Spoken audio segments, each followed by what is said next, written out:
ஒரு புகழ்பெற்ற ஜப்பானிய சாமுராய் வீரன். வாள் வீசுறதுல ரொம்ப கெட்டிக்காரன்.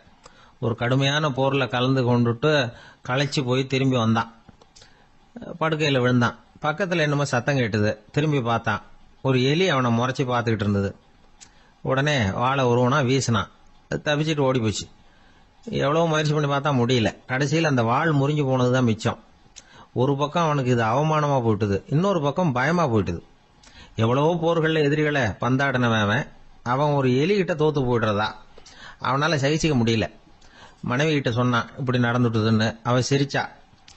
உங்களுக்கு புத்தியே இல்லை, எலியை போய் யாராவது வாளால் வெட்டுவாங்களா அப்படின்னு அந்த அம்மா சொன்னதும், நீ என்ன சொல்கிறேன்னா, ஒரு பூனையை கொண்டுட்டு வந்துட்டா போதும், அதுக்கப்புறம் ஏன் எலி வரப்போகுது அப்படின்னது அந்த அம்மா.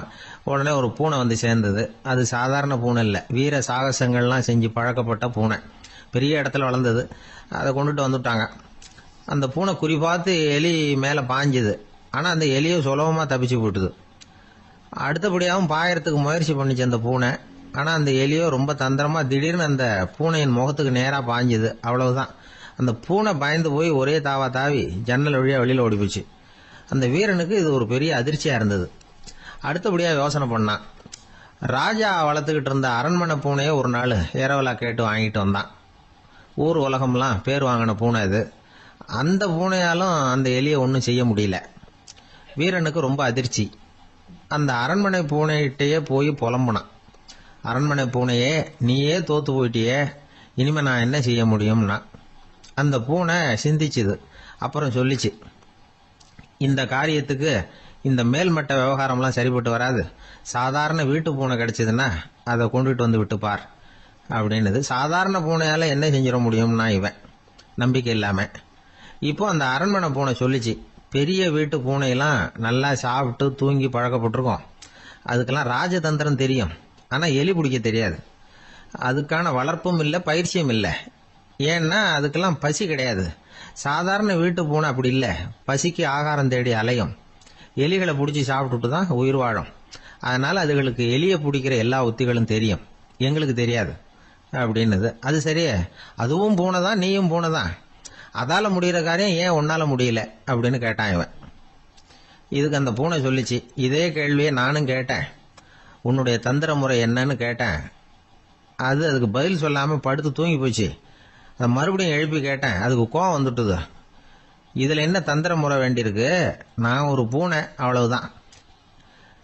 பூனைன்னா பூனை, பூனை எலியை பிடிக்கும், நான் எலியை பிடிக்கிறேன், அவ்வளவுதான்னுது அப்படின்னு சொல்லி விவரமாக சொல்லிச்சு அந்த அரண்மனை பூனை.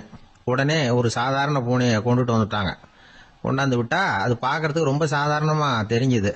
இந்த வீரனுக்கு நம்பிக்கை வரல. இருந்தாலும் அதை கொண்டுட்டு வந்து வீட்டுக்குள்ளே விட்டான். ஒரே நிமிஷம் அந்த எலியை கவிட்டு வெளியில் ஓடி போச்சு. மேலிடத்து பூனைகள்லாம் இதை வேடிக்கை பார்த்துக்கிட்டு வெளியில் நின்றுக்கிட்டு இருக்குது. எல்லாரும் மெதுவாக அந்த பூனையை நெருங்கி, உங்ககிட்ட அப்படி என்ன தனிப்பட்ட திறமை, அதோட ரகசியம் என்னன்னு கேட்டாங்க. அந்த சாதாரண பூனை ரொம்ப சாதாரணமாக சொல்லிச்சான், அதெல்லாம் எனக்கு தெரியாது, நான் பூனை, அவ்வளவுதான், நீங்களும் பூனையா இருங்க அப்படின்னு சொல்லிவிட்டு அந்த பூனை தன்னுடைய வாயில கவிய எலியோடு அங்கேருந்து நடந்து போச்சு. இந்த கதையிலேருந்து நாம் புரிஞ்சிக்க வேண்டிய தத்துவம் என்னன்னா, நீயாக இரு. இதுதான் அந்த தத்துவம். நம்ம ஒவ்வொருத்தருக்கு உள்ளேயும் ஒரு தனித்தன்மை இருக்கு. இதை அவங்கவுங்க புரிஞ்சுக்கிட்டு உண்மை இயல்பு புரிஞ்சுக்கணும். நம்முடைய இயல்பு என்னங்கிறது நமக்கு தெரியணும். அதை கண்டுபிடிக்கிறது தான் உண்மையான கலை. ஒரு பெரிய மனுஷன் வாயை அகலமாக திறந்து வச்சுட்டு தூங்கிட்டு இருந்தான். உடனே ஒரு எலி உள்ளே பூந்துட்டு தான். வீட்டு வேலையாள் டாக்டருக்கு ஃபோன் பண்ணான், எங்கள் முதலாளி வாய்க்குள்ளே ஒரு எலி பூந்துட்டுது டாக்டர் அப்படின்னா. நான் உடனே புறப்பட்டு வரேன், அதுக்கு முன்னாடி நீ ஒரு ரொட்டி துண்டை எடுத்து ஒரு வாய்க்கு முன்னாடி காட்டு, உள்ளே போன எலி வெளியில் வந்துடும்னார் டாக்டர். சரின்னு சொல்லிவிட்டான்.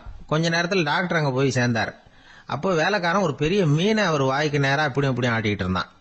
நான் ரொட்டி துண்டை தானே காட்ட சொன்னேன்னார் டாக்டர். அவன் சொன்னான், எலியை வெளியில் கொண்டுட்டு வர்றதுக்கு ரொட்டி துண்டை காட்ட சொன்னீங்க டாக்டர், அதுக்கப்புறம் அந்த எலியை துரத்திக்கிட்டு ஒரு பூனை உள்ளே போயிருக்கு, அதுக்காக தான் இந்த மீனை காட்டிகிட்டு இருக்கேன் நானா. இது எதுக்குன்னா, இப்படி வேடிக்கையாக சொல்கிறது, பூனை பூனையாக இருக்க வேண்டும், எலி எலியாக இருக்க வேண்டும், மனுஷன் மனுஷனாக இருக்க வேண்டும் அப்படிங்கிறத புரிஞ்சுக்கிறது. நாம இருக்கிற வரை வெற்றி நிச்சயம். ஜெருசலேம் அங்கே உள்ள ஒரு தேவாலயம். அதில் உள்ள பலிபீடத்தின் முன்னாடி ஒரு பெட்டி உண்டு. அது காணிக்கை பெட்டி. ஆலயத்துக்கு வர்றவங்க பிரார்த்தனை பண்ணிவிட்டு திரும்பி போகிற சமயத்தில் அந்த பெட்டியில் காணிக்கை போடுவாங்க. அவங்களால எவ்வளவு முடியுமோ அவ்வளவு போடுறது வழக்கம். அவங்கவுங்க வசதிக்கு தகுந்த மாதிரி போடுவாங்க. வசதி உள்ளவங்களா இருந்தாலும் சரி, வசதியே இல்லாத வறியவர்களா இருந்தாலும் சரி, ஆலய காணிக்கை பெட்டியில காசு போடுறது அவங்களுக்கு ரொம்ப பெருமையான ஒரு செயல். ஒரு சமயம் இயேசு தம்முடைய சீடர்களோடு அந்த ஆலயத்துக்கு வரார். அங்க உட்காந்து ரொம்ப நேரம் வழிபாடு பண்ணிட்டு இருக்கிறார். சீடர்களும் அந்த ஜபத்துல கலந்துகிட்டாங்க. வழிபாடு முடிஞ்சுது. இயேசு உட்கார்ந்துருக்கிறார். காணிக்கை பெட்டியில காசு போடுறவங்கள கவனிக்கிறார். சீடர்களும் அதையே கவனிச்சுக்கிட்டு இருக்கிறாங்க. ரொம்ப பேர் வரிசையா வந்தாங்க. அவங்களால முடிஞ்ச அளவுக்கு காசு போட்டுட்டு அவங்க பாட்டுக்கு போய்கிட்டு இருக்கிறாங்க. வசதியானவங்க நிறைய பேர் வந்தாங்க. அதுக்கு மத்தியில வயசான ஒரு அம்மா, அவங்களும் வந்து காசு போட்டுட்டு போறாங்க. இப்போ இயேசு தன்னுடைய சீடர்கள் பக்கம் திரும்பினார். ஒரு கேள்வி கேட்டார். இப்போ இந்த காணிக்கை பெட்டியில நிறைய பேர் வந்து காசு போட்டுட்டு போறத நீங்க கவனிச்சிங்க. இன்னைக்கு இந்த காணிக்கை பெட்டியில ரொம்பவும் அதிகமா காசு போட்டது யார் அப்படின்னு கேட்டார். முதல்ல வந்தார ஒரு பெரிய மனுஷன், அவர் தான் அதிகமா போட்டார் அப்படின்னாரு ஒருத்தர். மூணாவதா வந்தவர் தான் அதிகமா போட்டார், நான் கவனிச்சேன் அப்படின்னாரு இன்னொருத்தர். இப்படி ஆளுக்கு ஒரு விதமா சொல்றாங்க. கடைசியா இயேசு சொன்னாராம், இன்றைக்கு அந்த பெட்டியில அதிகமா காசு போட்டவங்க அந்த வயசான அம்மா தான் அப்படின்னாராம். சீடர்களுக்கு ஒன்றும் புரியல. அந்த அம்மா ரொம்பவும் ஏழையாச்சே, அவங்க எப்படி அதிகமா காணிக்கை செலுத்த முடியும் அப்படிங்கறது அவங்க சந்தேகம். இயேசு விளக்குனார். நிறைய பேர் வந்தாங்க, நிறையவே காசுகள் போட்டாங்க, அது உண்மைதான். ஆனாலும் அந்த அம்மா என்ன பண்ணாங்க கவனிச்சிங்களா? வந்தாங்க, தன்னுடைய காசு பைய திறந்தாங்க, அப்படியே கொட்டுனாங்க. அதுல இருந்தது 2 காசுகள் தான். அந்த 2 காசும் காணிக்கை பெட்டியில விழுந்துட்டுது. மற்றவங்கெல்லாம் தங்கள்கிட்ட இருந்த செல்வத்தின் ஒரு சிறு பகுதியை எடுத்து பெட்டியில போட்டாங்க. ஆனா இந்த அம்மா தன்கிட்ட என்ன இருந்ததோ அதை அப்படியே போட்டுட்டாங்க. தன்னுடைய பிழைப்புக்காக வச்சிருந்த அவ்வளவையும் இழக்கிறதுக்கு தயாராயிட்டாங்க. அவ்வளவு தாராள மனசு அவங்களுக்கு. அதனால அவங்க செலுத்தின காணிக்கை தான் அளவுல அதிகம் அப்படின்னார். விலை மதிப்பில்லாத முத்து புதையல் ஒருத்தனுக்கு கிடைக்க போகுதுன்னு வச்சுக்கோங்க. அதன் மதிப்பை உணர்ந்தவன் என்ன பண்ணுவான்? அதை அடையறதுக்காக தன்கிட்ட இருக்கிற எதையும் கொடுக்கறதுக்கு தயாரா இருப்பான் இல்லையா? அது மாதிரிதான் இதுவும் அப்படின்னார். உலக மதிப்பீடுகளை துரும்பா தூசியா மதிச்சு அதையெல்லாம் உதறி விடுகிறவன் இறையருள் அப்படிங்கிற இணையில்லாத செல்வத்தை பெறுகிறான் அப்படிங்கிறது இதுல உள்ள கருத்து. இறைவனுக்காக இழப்பதுன்னா துன்பப்படுகிறவர்களுக்காக, ஏழைகளுக்காக, ஏதுமற்றவர்களுக்காக இழப்பது அப்படின்னு அர்த்தம். உங்கள் அயலானுக்கு நீங்கள் என்ன உதவி செய்தாலும் அதை எனக்கே செய்கிறீர்கள் அப்படின்னு இயேசு சொல்லியிருக்கிறார். அடுத்தவங்களுக்கு உதவணுங்கிற குணம் இன்னைக்கு ரொம்ப குறைஞ்சு போச்சு. ஒருத்தன் வாழைப்பழத்தோல் வழுக்கி கீழே விழுந்துட்டான். பக்கத்துல இருந்த நண்பன் உடனே அவனை தூக்கிக்கிட்டு போய் ஆஸ்பத்திரியில சேர்த்துட்டான். அதுக்கப்புறம் சொன்னான், நீ அந்த வாழைப்பழத்தோல்ல காலை வைக்க போறத முன்னாடியே நான் கவனிச்சுட்டேன் அப்படின்னானா. அப்படின்னா அப்பவே நீ எனக்கு உதவி செஞ்சிருக்கலாமே அப்படின்னானா அவன். நான் டாக்டருக்கு உதவலாம்னு நினைச்சுட்டேன் அப்படின்னா இவன். சில பேர் ஆளை பார்த்தா 60 வயசு மாதிரி தோணும். உண்மையான வயசு என்னன்னு பார்த்தா 40 அல்லது 45. சில பேரை பார்க்கறதுக்கு 45 மாதிரி தெரியும், உண்மையிலேயே 65 தாண்டி இருப்பாங்க. ஒரு மனிதனுக்கு 2 வகையான வயது உண்டுங்கிறார் ஓஷோ. அதாவது உடம்புக்குன்னு ஒரு வயசு, மனசுக்குன்னு ஒரு வயசு. முதல் உலக மகாயுத்தம் நடந்தது இல்லையா, அது முடிஞ்சதுக்கு அப்புறம் முதல் தடவையா மனிதனின் மூளை வளர்ச்சியை பத்தி மனநல வைத்தியர்கள் ஒரு கணக்கெடுப்பு சோதனை நடத்தினாங்களாம். அது வரைக்கும் மனிதனுக்கு 2 வகையான வயது உண்டுன்னு யாரும் சிந்திச்சதே இல்லையா. அந்த உலக மகாயுத்தம் முடிஞ்சதுக்கு அப்புறம் மனிதனுடைய சராசரி மனதின் வயதை கணக்கிட்டு பார்க்கும் பொழுது அவங்களுக்குலாம் ரொம்ப அதிர்ச்சியா இருந்துதான். ஏன்னா அது ரொம்ப பின்தங்கிய நிலையில இருந்திருக்கு, வளர்ச்சி அடையாத நிலையில இருந்திருக்கு. அவங்க கண்டுபிடிச்ச பிரகாரம் அப்ப மனசோட சராசரி வயசு என்ன தெரியுமா? 14. அப்படின்னா பாத்துங்க, உடல் ரீதியா ஒருத்தரோட வயசு 70 கூட இருக்கலாம், ஆனா மனசோட வயசு 14 தான். இதுக்கு நேர்மாறா அமைஞ்சு போச்சுன்னு வச்சுங்க. அதாவது ஒருத்தருக்கு உண்மையிலேயே 14 வயசு, அதாவது உடலோட வயசு 14, அவரோட மனசின் வயசு 70ன்னு வச்சுக்கோங்க. இப்படி அமைஞ்சுட்டுதுன்னா அவர் சீக்கிரம் ஞானத்தன்மை அடைஞ்சிருவார் அப்படின்னு அர்த்தம். இப்ப நமக்கெல்லாம் உடம்போட வயசு மனசோட வயசு ரெண்டும் ஒன்னா இருந்துட்டா அதுவே போதும், அதுவே பெரிய விஷயம். இப்ப எமர்சன் கிட்ட போய் ஒருத்தர் கேட்டாரா, உங்க வயசு என்ன அப்படின்னு.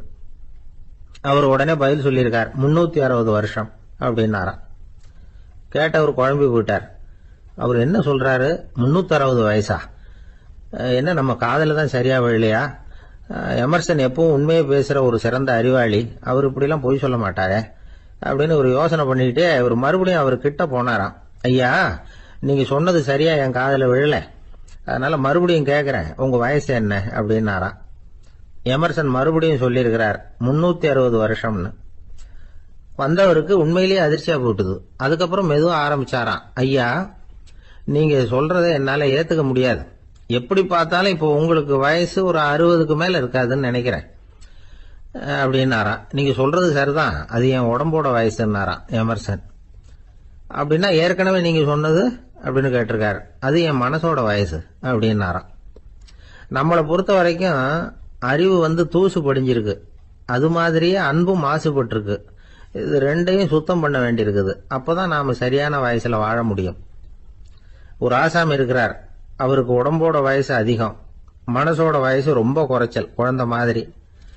அவர் ஒரு ஆஸ்பத்திரியில படுத்திருக்கிறார். நர்சம்மா எல்லாருக்கும் மருந்து கொடுத்துட்டு போறாங்க. கொஞ்ச நேரம் கழிச்சு திரும்பி வந்தாங்க.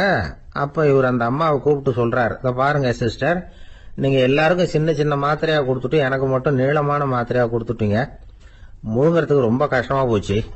இனிமே எனக்கும் சின்ன மாத்திரையா கொடுங்க சிஸ்டர் அப்படின்னாராம்.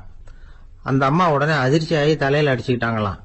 நான் கஷ்டப்பட்டு மாத்திரையை முழுங்கினத்துக்கு நீங்க ஏமா தலையில தட்டிக்கிறீங்க அப்படின்னு கேட்டிருக்காரு இவர்.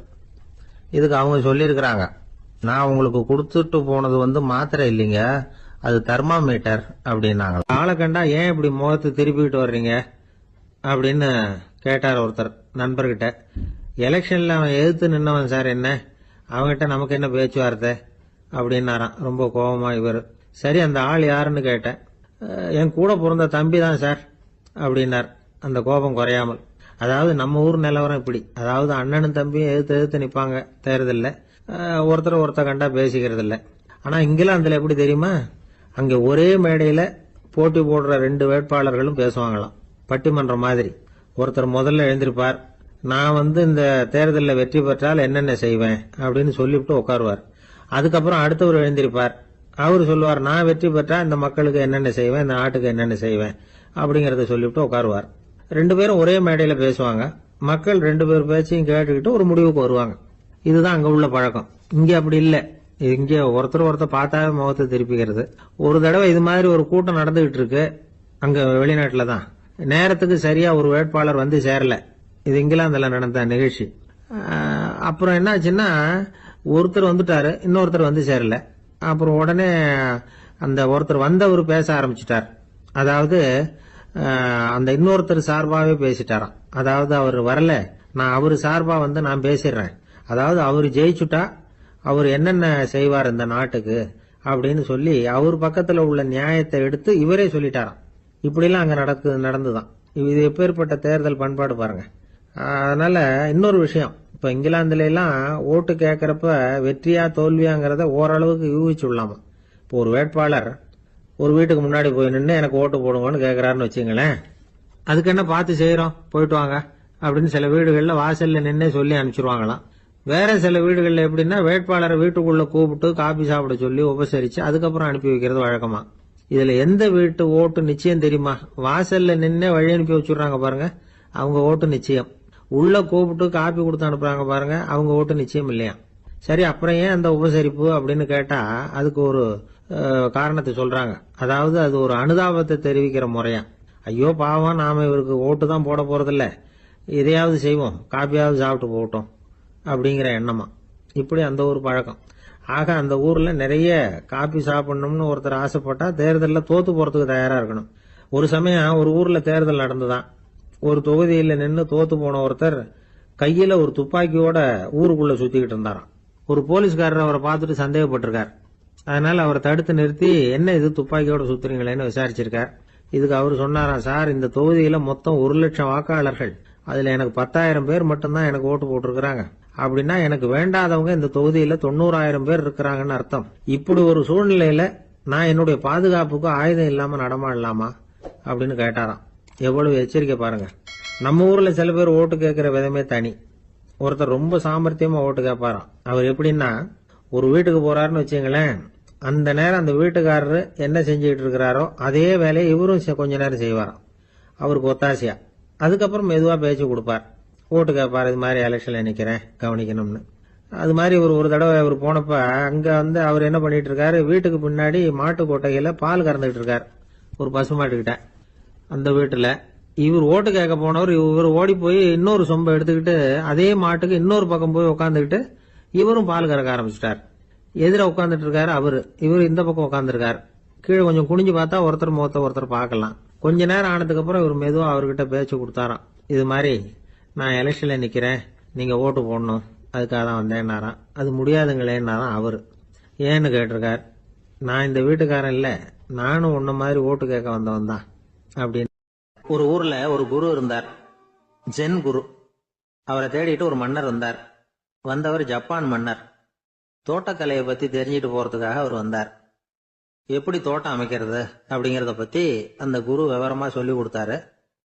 ஒரு நாள் 2 நாள் இல்ல, 3 வருஷம் கத்து கொடுத்தார்.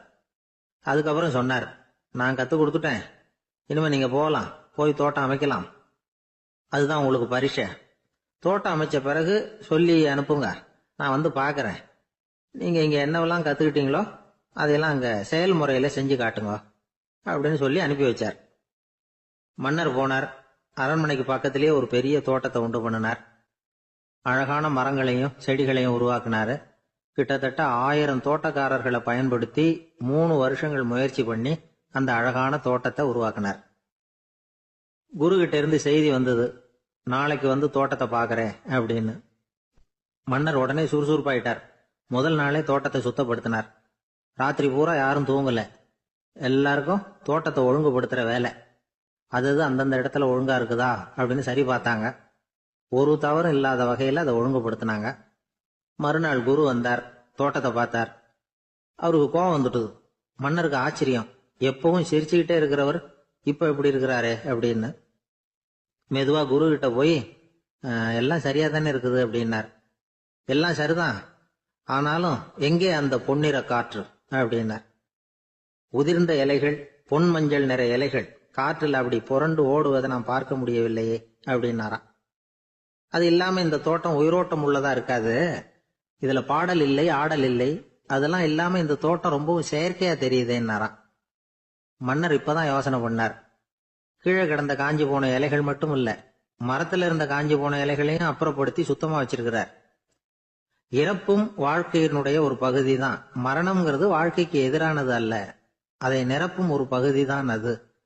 மரணம் இல்லையில் வாழ்க்கையே இல்லை அப்படிங்கிறது பெரியவங்க கருத்து. இப்ப அந்த தோட்டம் அழகா தான் இருக்குது, இருந்தாலும் அது ஒரு ஓவியம் மாதிரி உயிர் இல்லாமல் இருக்கு. குரு ஒரு வாளியை கையில எடுத்துக்கிட்டார். தோட்டத்தை விட்டு வெளியில போனார். ஏற்கனவே வீசி எறிந்த அந்த சருகுகளை எல்லாம் அள்ளி கொண்டுட்டு வந்தார். உள்ள எல்லா இடங்கள்லயும் அதை வீசினார். உடனே காத்து அந்த காய்ந்த சருகுகளையும் பழுத்த இலைகளையும் அசைக்க ஆரம்பிச்சுட்டுது. இப்போ அங்க சலசல சத்தம், சங்கீதம், இலைகளின் நடனம். ஓவியம் மாதிரி இருந்த அந்த தோட்டத்துக்கு இப்போ உயிர் வந்துட்டுது. இதுதான் அந்த பொன்னான காற்று அப்படின்னாராம் குரு. மன்னருக்கு புரிஞ்சுது. மிகப்பெரிய ஜென் கேள்வி ஒன்று உண்டு. உம்மான் அப்படிங்கிற ஒரு பெரிய குருவை பார்த்து துறவி ஒருத்தர் கேட்டாராம், இலைகள் எல்லாம் கீழே விழுந்து மரங்கள் மொட்டையாக இருக்கும் பொழுது என்ன நடக்கும்? இதுதான் கேள்வி.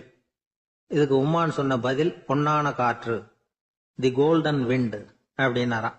இதுக்கு என்ன விளக்கம்னா, உன்னுடைய எண்ணங்கள் எல்லாம் உன்னுடைய மனசிலிருந்து கீழே விழுந்து உனது உள்ளுணர்வானது மொட்டையாக நிற்கும் நிலைதான் அது.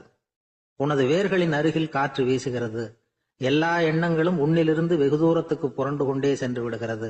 நீ அவற்றை கடந்து விட்டால் நீ அவைகளுக்கெல்லாம் மேலெழுந்து கீழே பார்ப்பவனைப் போல நிற்க ஆரம்பித்து விடுவாய்.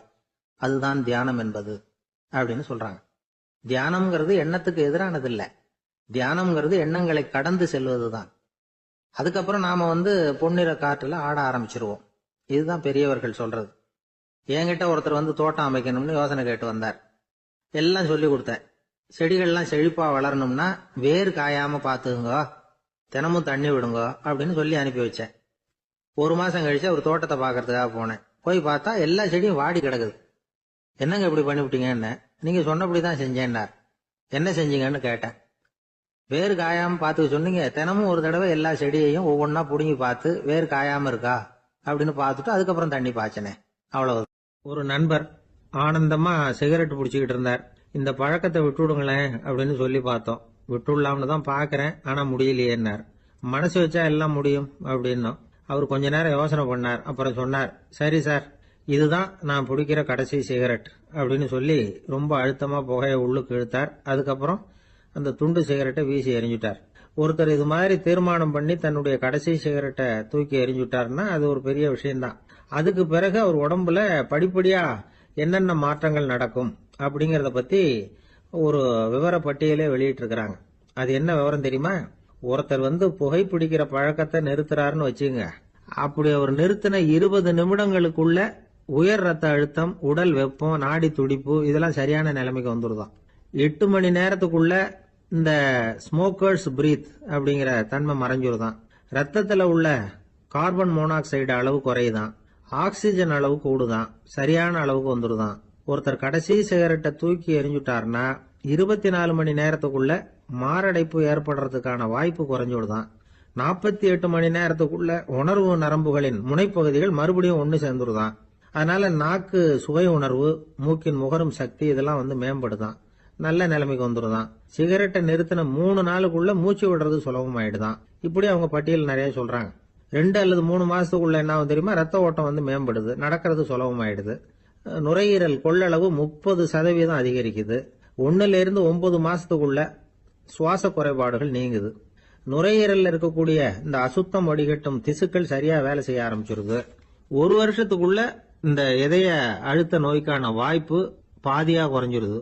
இந்த சிகரெட்டை நிறுத்தின 5 வருஷத்துக்குள்ள ஒரு நாளைக்கு 1 பாக்கெட் சிகரெட் பிடிக்கிறவர்கள்ல நுரையீரல் புற்றுநோயினால சாகிறவர்கள் எண்ணிக்கை பாதியா குறைஞ்சிருது. புற்றுநோய் செல்கள் சீரமைக்கப்படுது. ஆக ஒருத்தர் புகைக்கிறத விட்டுணும்னு தீர்மானம் பண்ணி தன் கையில இருக்கிற சிகரெட்டை இதுதான் கடைசின்னு சொல்லி தூக்கி எறிஞ்சுட்டா அதுக்கப்புறம் படிப்படியா இவ்வளவு நன்மைகளும் மாற்றங்களும் ஏற்படுறதாக இந்த அமெரிக்கன் கேன்சர் சொசைட்டி தெரிவிச்சிருக்குது. அதனால புகைப்பழக்கம் உள்ளவங்க இதெல்லாம் கொஞ்சம் யோசிச்சு பார்த்து அந்த பழக்கத்தை விட்டு விடுறது ரொம்ப நல்லது. ஆனா அதையெல்லாம் நாம சொன்னா யாரு கேட்கறாங்க? என்னுடைய நண்பர் ஒருத்தர் புகைப்பழக்கம் உள்ளவர், அவர் என்கிட்ட சொன்னார், சார், சிகரெட் பிடிக்கிற பழக்கத்தை விட்டு விடுறது என்னை பொறுத்த வரைக்கும் ஒன்றும் பெரிய கஷ்டமான செயல் இல்லை, அது ரொம்ப சுலபம் அப்படின்னார். எப்படி சொல்றீங்கன்னு கேட்டேன். நான் ஏற்கனவே 20 தடவை அந்த பழக்கத்தை விட்டுருக்கேன் சார் அப்படின்னா. ஒரு ஊர்ல ஒரு பெரியவர் இருந்தார். ஒரு நாள் அவரை தேடி ஒருத்தர் வந்தார். ஐயா, நான் கடவுளை பரிபூர்ணமா நம்புறேன் அப்படின்னார். சரி, அந்த நம்பிக்கை உனக்கு எப்படி வந்ததுன்னு கேட்டார் இவர். அவர் சொல்ல ஆரம்பிச்சார், ஐயா, எனக்கு கல்யாணம் ஆகி 10 வருஷம் ஆச்சு, ஆனாலும் குழந்தை பாக்கியம் இல்லை. அதுக்கு என்ன காரணமா இருக்கும்னு நான் யோசனை பண்ணிட்டு இருந்தப்போ நண்பர் ஒருத்தர் ஒரு ஆலோசனை சொன்னார். உனக்கு மதப்பற்று இல்ல, எந்த கடவுளையுமே நம்ப மாட்டேங்கிற, அதுதான் காரணம். கடவுளை நம்பு, உனக்கு குழந்தை பாக்கியம் கிடைக்கும் அப்படின்னார். அவர் அப்படி சொன்னாரே தவிர எனக்கு சந்தேகம்தான். இருந்தாலும் அவர் சொன்னபடியும் நடந்துதான் பாப்போமே அப்படின்னு முடிவு பண்ணேன். கடவுளை நம்ப ஆரம்பிச்சேன். அந்த வருஷமே அழகான ஆண் குழந்தை பிறந்தது. எல்லாம் இறைவன் அருள் அப்படின்னார். இவர் இப்படி சொன்னதை கேட்டதும் அந்த பெரியவர் சொன்னார், நீ சொல்றதெல்லாம் சரிதான், இருந்தாலும் இந்த காலத்துல எந்த ஒரு காரியமா இருந்தாலும் அதை சோதனை செஞ்சு பார்த்துட்டு தான் ஒரு முடிவுக்கு சேர முடியும். அறிவுபூர்வமான முடிவு அதுவாதான் இருக்கும். அறிவியல் சோதனைகள் அப்படித்தான். ஒரு குறிப்பிட்ட விஷயத்தை பத்தி எத்தனை தடவை சோதனை பண்ணாலும் ஒரே முடிவு தான் கிடைக்கணும், அதுதான் சரியா இருக்கும். அதனால இப்ப மறுபடியும் ஒரு சோதனைன்னார். என்ன செய்யணும் அப்படின்னு கேட்டார் இவர். கடவுள்கிட்ட ஒரு பெண் குழந்தை வேணும்னு கேளு. முதல்ல ஆண் குழந்தைய கொடுத்தது மாதிரியே இப்போ ஒரு பெண் குழந்தையையும் கொடுக்கறாரா பார்க்கலாம் அப்படின்னார். சரின்னு சொல்லி இவர் அதே மாதிரி முயற்சி பண்ணினார். அதுக்கப்புறம் அவரு இந்த பெரியவர்கிட்ட வரவே இல்லை. கொஞ்ச காலம் கழிச்சு இவரே அவரை தேடிட்டு போய் கதவை தட்டினார். அவர் கதவை திறந்தார். என்ன ஆச்சு, கடவுள் கண் திறந்தாரா அப்படின்னு கேட்டார். அவரு, அந்த சமாச்சாரம்லாம் நமக்கு வேணாம் சார், முதல் தடவை அது ஏதோ தற்செயலா ஏற்பட்ட ஒரு சாதகம். இப்ப நீங்க 2வது தடவை சொன்ன பிறகு தினமும் கடவுளை வேண்டிக்கிட்டு தான் இருக்கிறேன், ஒன்னும் நடக்கல அப்படின்னார் ரொம்ப விரக்தியா. ஒரே ஒரு தோல்வியில உங்க நம்பிக்கையெல்லாம் பறந்து போயிடுது பாத்தீங்களா அப்படின்னார் அந்த பெரியவர். எல்லாம் நல்ல விதமா நடக்கிற வரைக்கும் நம்பிக்கை, எதிர்பார்த்தது தோல்வியில முடிஞ்சுட்டுதுன்னா அவநம்பிக்கை. மற்றவர்கள் பேர்ல வைக்கிற நம்பிக்கை எந்த நேரத்திலையும் விவகாரமாகி விடக்கூடிய சாத்தியம் உண்டு. நாம நம்பிக்கை வைக்க வேண்டியது நம்ம கிட்ட தான், நமக்குள்ள இருக்கிறார் கடவுள். எனவே நம்ம பேர்ல நாம வைக்கிற நம்பிக்கை தான் உண்மையான கடவுள் பக்தி. நிபந்தனையற்ற நம்பிக்கையா அது இருக்கணும். எல்லாம் நல்லபடியா நடந்துகிட்டு இருந்தா எந்த முட்டாளுக்கும் நம்பிக்கை வரத்தான் செய்யும் அப்படிங்கிறது ஒரு பெரியவர் கருத்து. தியானத்தின் மூலமா தான் உனக்குள்ள ஆழமா தோண்டுனா உன்னுடைய அடி ஆழத்துல நம்பிக்கை வந்து அப்படி ஊற்றெடுக்கும், அதை பார்க்க முடியும் அப்படிங்கிறது பெரியவர்கள் சிந்தனை. ஒரு குழந்தை அப்பாவை பார்த்து என்னப்பா பண்றேன்னு கேட்டுதான். பிரார்த்தனை பண்ணிட்டு இருக்கிறேன்னாராம் அப்பா. பிரார்த்தனை பண்ணுனா என்ன கிடைக்கும் அப்படின்னு கேட்டுதான் குழந்தை. எல்லாம் கிடைக்கும் அப்படின்னாராம் அப்பா. நீ வச்சிருக்கிறிய பேனா அது கூட கிடைக்குமான்னு கேட்டுதான் குழந்தை. கிடைக்குமேன்னு இருக்கார். அப்படின்னா அந்த பேனாவை என்கிட்ட கொடுத்துரு, நீ பிரார்த்தனை பண்ணி வேற பேனா வாங்கிக்கோ அப்படின்னு தான் அந்த குழந்தை. ஒரு காட்டுல ஒரு முனிவர் இருந்தார். ஒரு நாள் அவரை தேடிட்டு 4 பேர் வந்தாங்க. சுவாமி, எங்களுக்கு ரொம்ப நாளா ஒரு சந்தேகம்னாங்க. என்னன்னு கேட்டார். இந்த உலகத்துல எவ்வளவோ காரியங்கள் நடக்குது, எது நியாயம் எது அநியாயம் அப்படின்னு புரிஞ்சுக்க முடியலன்னாங்க. அது யாராலையும் புரிஞ்சுக்க முடியாதுன்னார் முனிவர். வந்தவங்களுக்கு ஆச்சரியமா போச்சு, ஒரு மாதிரியா பார்த்தாங்க. இத முனிவர் கவனிச்சார். சரி புறப்படுங்க என்னோடன்னார். எங்கன்னு கேட்டாங்க. இப்போ உங்க 4 பேரையும் ஒரு புஷ்பக விமானத்துல அழைச்சிட்டு போறேன்.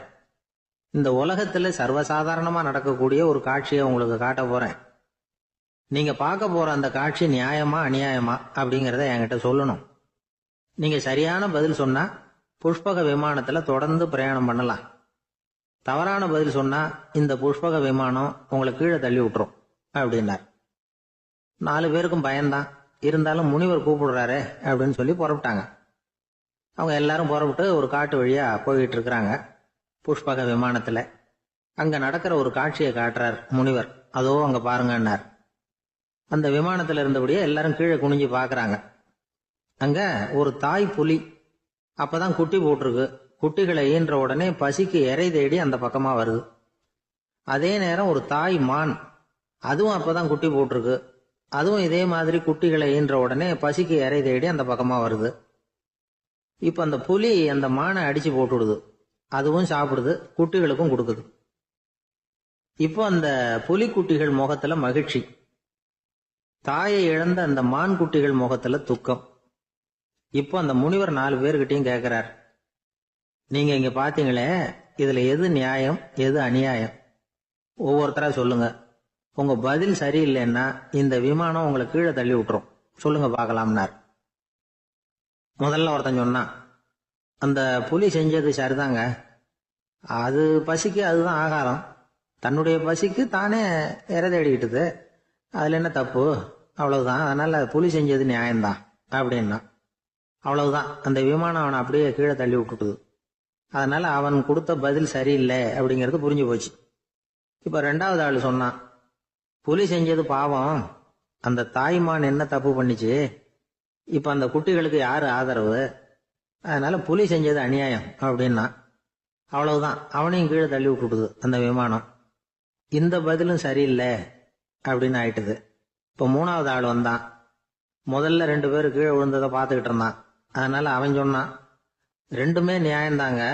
புலி இறை தேடினதும் இயற்கை, அதுக்கு மான் இறையானதும் இயற்கை. அதனால இதுல ஒன்றும் தப்பு இல்லைன்னா. அவ்வளவுதான், அவனையும் அந்த விமானம் கீழே பிடிச்சி தள்ளி விட்டுது. இப்ப 4வது ஆள் வந்தான். முனிவர் கேட்டார், நீயாவது சொல்லுப்பா, இந்த செயல்ல எது நியாயம்னார். அவன் தெளிவா பதில் சொன்னான். அதாவது என்ன சொன்னான்னா, எனக்கு தெரியல அப்படின்னா.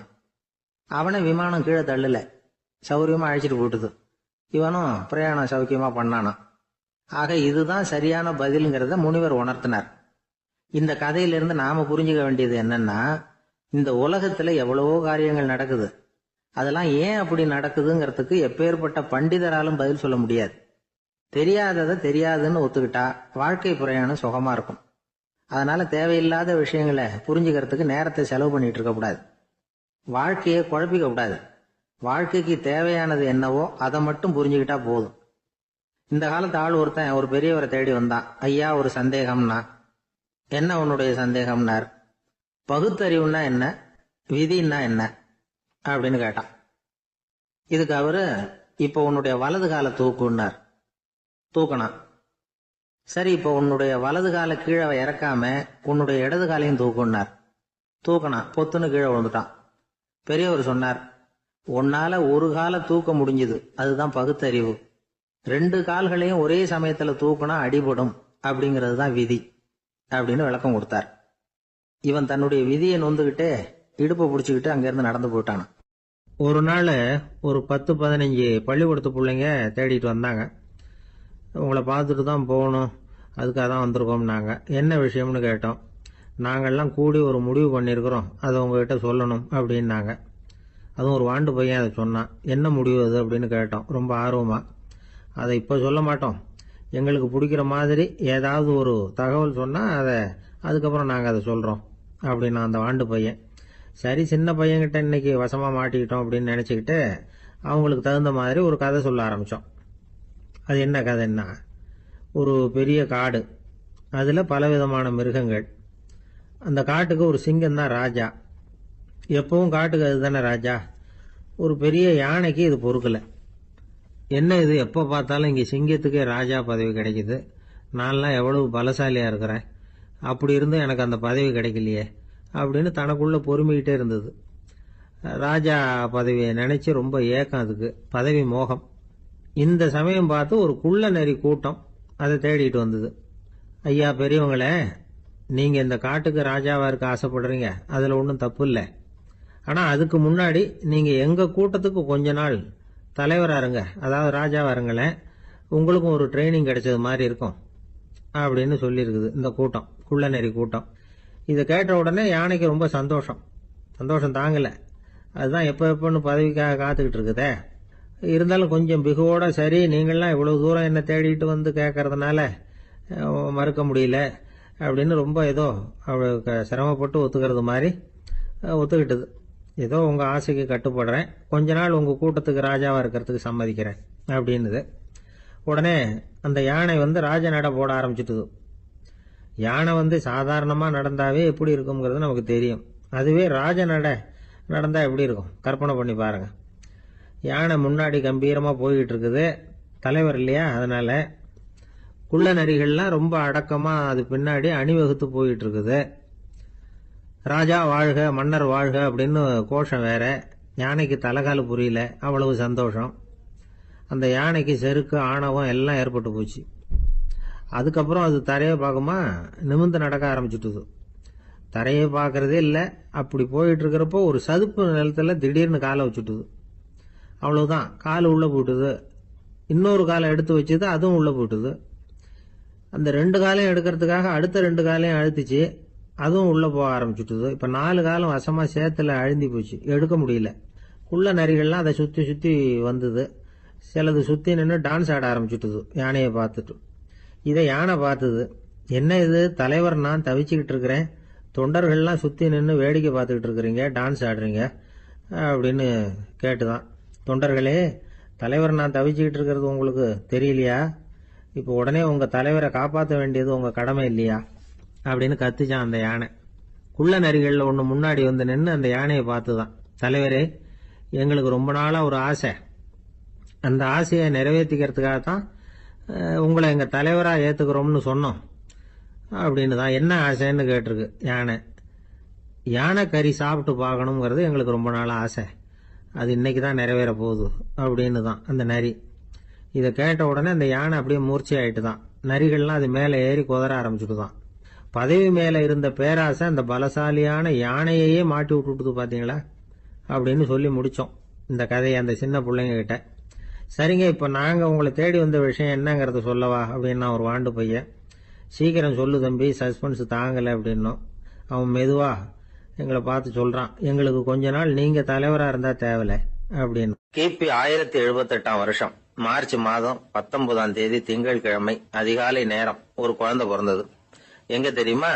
காஸ்பியன் கடலுக்கு தெற்கே பாரசீக மொழி வழங்கிய தபரிஸ்தான் மாநிலத்துல ஜீலான்ங்கிற புனித நகர், அதோட புறநகர் பகுதியில உள்ள நீப்புங்கிற ஊர்ல தான் அந்த குழந்தை பிறந்தது. அந்த இடம் இப்போ ரஷ்யாவில் இருக்கு. அந்த குழந்தை யாருன்னு நினைக்கிறீங்க? அதுதான் முஹித்தீன் பெருமான், ஆன்மீக சாதனைகள் புரிந்த மகான் முஹித்தீன் ஆண்டகை. தன்னுடைய 18வது வயசுல உயர்கல்விக்காக ஜீலான் நகரத்தை விட்டு பகுதாத் நகரத்துக்கு புறப்பட்டு போறார். இளம் பிராயம் தானே, அதனால துணைக்கு ஒரு வர்த்தக கூட்டத்தோட சேர்ந்து போயிட்டு இருக்கிறார். ரொம்ப தூரம் போகணும், ஒவ்வொரு இடமா தங்கி தங்கி போயிட்டு இருக்கிறாங்க. ஒரு இடத்துல ஒரு கொள்ளை கூட்டம் பயங்கரமான ஆயுதங்களோட அவங்கள வழிமறிச்சுட்டுது. அந்த வர்த்தக கூட்டம் வச்சிருந்த பொருள்களை எல்லாம் அவங்க பறிச்சு விடுறாங்க. இவங்களும் பயந்துகிட்டு இருந்தது எல்லாத்தையும் அவங்க கிட்ட கொடுத்து விடுறாங்க. முகைத்தின் ஆண்டகை மட்டும் இதையெல்லாம் பார்த்துக்கிட்டு தனியா ஒதுங்கி நிக்கிறார். ஒரு 18 வயசு பையன் மட்டும் இப்படி தனியா அநாத சிறுவன் மாதிரி நின்றுட்டு இருக்கிறத அந்த கொள்ளை கூட்டத்துல இருந்த ஒருத்தன் பாக்குறான். கிட்ட நெருங்கி வர்றான். அலட்சியமாவும் கிண்டலாவும் உங்ககிட்ட ஏதாவது இருக்குதா அப்படின்னு கேக்குறான். இவங்கிட்ட என்ன இருக்க போகுது அப்படிங்கிற நம்பிக்கையில அவன் அப்படி கேக்குறான். உடனே இவரு இருக்குதே, என்கிட்ட 40 தீனார் இருக்கு அப்படிங்கிறார். இப்படி சொல்லியும் அந்த கொள்ளைக்காரனுக்கு நம்பிக்கை வரல. என்னடா அவன் விளையாடாத, பொய் சொல்லாத, உண்மையை சொல்லு அப்படிங்கிறான். அவன் உண்மையைத்தான் சொல்றேன், என்கிட்ட 40 தீனார் இருக்கு அப்படிங்கிறார். இவர் எங்க வச்சிருக்கிற அப்படின்னு கேக்குறான். சட்டையின் விழாப்புறத்துல உள்ள பகுதியில அதை வச்சு தச்சிருக்கிறாங்க அப்படின்னு உண்மையை சொல்றார். உடனே கொள்ளை கூட்ட தலைவன் அதை கத்தியால கீறிப்பார் அப்படின்னு உத்தரவு போடுறான். அந்த சட்டையை கிழிக்கிறாங்க. உள்ள இருந்து 40 பொற்காசுகளும் பொல பொலன்னு கீழே கொட்டுச்சு. அதை பார்த்த உடனே அந்த கொள்ளை கூட்ட தலைவன் மலைச்சு போய் நின்னுட்டான். காசை பார்த்துட்டு அவன் மலைச்சு போல, பொய் பேசாத அந்த பையனோட நேர்மையை பார்த்துட்டு அவன் அப்படி நின்னான். மெதுவா அந்த பையன் கிட்ட வந்தான். ஏன்பா, நீ என்ன பணக்கார குடும்பமா அப்படின்னு கேட்டான். அப்படிலாம் இல்ல, எனக்கு அப்பா இல்ல, அம்மா மட்டும்தான் உண்டு. எங்க அப்பா எனக்குன்னு விட்டு போன சொத்தே இந்த 40 தீனார் தான் அப்படின்னாரு இவர். அப்படி இருந்துமா உண்மை பேசணும்னு ஆசைப்பட்டேன். என்கிட்ட ஒண்ணும் இல்லைன்னு ஒரு வார்த்தை சொன்ன உன்னை விட்டுருப்போமே அப்படின்னா அவன். அப்படி இல்லைங்க, நான் இறைவன் திருநாமத்தை அறியக்கூடிய கல்வி ஞானத்துக்காக இப்ப போயிட்டு இருக்கிறேன். இறைவன் திருநாமத்தை உச்சரிக்க வேண்டிய நாவால பொய் பேசக்கூடாதுன்னு எங்க அம்மா சொல்லி இருக்கிறாங்க. அதனால நான் எப்பவுமே பொய் சொல்ல மாட்டேன் அப்படின்னு என்னுடைய தாய்க்கு வாக்கு கொடுத்திருக்கிறேன் அப்படின்னாரு அவர். முகையத்தின் பெருமான் வார்த்தைகளை கேட்ட அந்த கொள்ளையர்கள் மனம் திருந்தி நல்லவங்களா ஆயிடுறாங்க. அந்த கொள்ளையர் தலைவன் பிற்காலத்துல ஒரு பெரிய மகான் ஆயிடுறார். பெரியவர்கள் வாழ்க்கையில நடக்கிற இது மாதிரி சம்பவங்கள் தான் நாம நல்ல விதமா வாழறதுக்கு துணையா இருக்கும். அந்த காலத்துல கொள்ளையர்களே பெரியவங்க செயலை பார்த்து மனம் திருந்தி இருக்கிறாங்க. இந்த காலத்துல யார் இப்படி இருக்கிறா? இந்த காலத்துல மகான் ஒருத்தரை பார்த்தேன், எனக்கு வேண்டியப்பட்ட மகான். ஏங்க, நீங்களும் மகான் ஆகிறதுக்கு முன்னாடி கொள்ளை அடிச்சுட்டு இருந்தீங்களா அப்படின்னு கேட்டேன். அவர் மெதுவா கண்ணை திறந்து என்ன நிமிந்து பார்த்தார். அப்படி இல்லப்பா, நான் கொள்ளை அடிக்கிறதுக்காகத்தான் மகானாவே ஆகி இருக்கிறேன் அப்படின்னு சொல்லிவிட்டு மறுபடியும் கண்ணை மூடிட்டார். ஊர்ல ஒரு சிற்பி இருந்தார். சிற்பின்னா அவர் ரொம்ப திறமையுள்ளவர். அதாவது எங்கேயாவது ஒரு கல்லு கிடந்தா போதும், அதை அப்படியே எடுத்துட்டு வருவார். கொஞ்ச நாள் கழிச்சு அவர் இடத்துக்கு போய் பார்த்தா அழகா ஒரு சிற்பம் உட்கார்ந்துருக்கும். இந்த கல்லா கிடந்தது சிற்பமா மாறி இருக்கும். அந்த அளவுக்கு பண்ணிவிடுவார். அப்பேற்பட்ட சிற்பி. எப்படிங்க அவ்வளவு மோசமான ஒரு கல்லுல இருந்து இவ்வளவு அழகா ஒரு சிற்பத்தை உங்களால வடிக்க முடிஞ்சது அப்படின்னு கேட்டா, அது ஒன்றும் பெரிய விஷயம் இல்லைங்க. இந்த சிற்பம் ஏற்கனவே அந்த கல்லுக்குள்ள இருந்தது. இதை சுத்தி இருக்கிற வேண்டாத பகுதிகளை எல்லாம் உளியால கொத்தி எடுத்துவிட்டேன், அவ்வளவுதான் என் வேலை. உடனே உள்ள இருந்த இது வெளியில வந்துட்டுது அப்படிம்பார். அந்த அளவுக்கு திறமைசாலி. ஒரு சின்ன பாறை இல்லைன்னா கருங்கல்ல பார்த்துட்டாருன்னா போறோம், விடமாட்டார். அந்த கல்லோட அமைப்பை கவனிச்சு பார்த்துட்டு இதுக்குள்ள ஒரு வீரன் ஒளிஞ்சிருக்கான் பார். அவர் கண்ணுக்கு தெரியும். இந்த கல்லுக்குள்ள ஒரு துறவி உட்கார்ந்துருக்காரும்பார். நமக்கெல்லாம் வெறும் கல்லாதான் தெரியும். இந்த கல்லுக்குள்ள ஒரு நடன மங்கை நடனம் ஆடிக்கிட்டு இருக்கா அப்படிம்பார். உடனே அந்த கல்லை கொண்டுகிட்டு வருவார். அவர் சொன்னது மாதிரியே உள்ள இருக்கிற அவங்களையெல்லாம் வெளியில கொண்டுட்டு வந்துருவார். அதாவது வேண்டாத பகுதிகளெல்லாம் கொத்தி எடுத்துருவார். அவரு மொழியில சொல்ல போனா. இந்த சிற்பிக்கு ரொம்ப நாளா மனசுக்குள்ள ஒரு ஆசை. அதாவது உண்மை, தூய்மை, இதுக்கு உதாரணமா இருக்கக்கூடிய புத்தர் சிலைய வடிக்கணும் அப்படிங்கிறது அவரோட ஆசை. ஆனா அந்த ஆசை நிறைவேறாமலே இருந்துகிட்டு வந்தது. அதுக்கு என்ன காரணம்னா, அதுக்கு தகுந்த மாதிரி ஒரு கல்லு கிடைக்கல. கல்லு கிடைச்சா அதை செஞ்சிருவாரு. ரொம்ப காலமா அங்கங்க தேடி அலைஞ்சார். இந்த புத்தர் சிலை வடிக்கிறதுக்கு பொருத்தமா ஒரு கல்லு கிடைக்குமா அப்படின்னு சொல்லி கண்ணுல படுற கல்லையெல்லாம் உத்து உத்து பார்ப்பார். உள்ள புத்தர் இருக்காரான்னு கவனிப்பார். இருக்கிற மாதிரி எதுவும் தெரியல அவர் கண்ணுக்கு. சரி, இதுக்கு என்ன செய்யலாம்னு யோசனை பண்ணார். நேரா ஒரு புத்த மடாலயத்துக்கு போனார். அங்க இருக்கிற ஒரு புத்த துறவியை சந்திச்சார். அவர்கிட்ட விசாரிச்சார், சுவாமி, புத்தரின் தூய்மை ஒளிஞ்சிருக்கிற அந்த கல் எங்க கிடைக்கும் அப்படின்னார். அந்த கல் இருக்கிற இடம் எதுன்னு இன்னமும் உங்களுக்கு தெரியலையா அப்படின்னு கேட்டார் துறவி. இல்லைங்க, அதுக்காகத்தான் அலைஞ்சிட்டு இருக்கிறேன் அப்படின்னாரு இவரு. சரி, கவலைப்படாதீங்க, ஏன் கூட வாங்க காட்டுறேன் அப்படின்னு அழைச்சிட்டு போனார். எங்க போனார்னா, அந்த மடாலயத்தின் பின்பக்கம் போனாங்க. 2 பேரும் போனாங்க. அங்க போய் பார்த்தா அங்க ஒரு கிணறு இருந்தது. என்ன அது, நாம கேட்டது கல்லு, இவர் அழைச்சிட்டு வந்து காட்டுறது கிணறு அப்படின்னு இவருக்கு சந்தேகம். ஒரு மாதிரியா பார்த்தார். அவரு சொன்னார், துறவி எட்டி பாருங்க உள்ள அப்படின்னாரு. கிணறுக்குள்ள என்ன இருக்கும்னு இவருக்கு தெரியாதா, இருந்தாலும் அவர் சொல்றாரு அப்படின்னு சொல்லி எட்டி பார்த்தார். பார்த்தா அதுல தண்ணி இருந்தது. அந்த தண்ணியில தன்னோட உருவம் தெரிஞ்சது. இப்ப அந்த புத்த ஞானி சொன்னார், துறவியாரே, புத்தரை நாம தான் ஒளிச்சு வச்சிருக்கிறோம், நமக்குள்ளதான் அவர் மறைஞ்சிருக்கிறார். அவரை அடையாளம் தெரியாதபடி மூடி இருக்கிறது எது தெரியுமா? நம்ம கிட்ட இருக்கிற கோபம், போலித்தனம், பதட்டம், ஆசை, இதெல்லாம் தான்.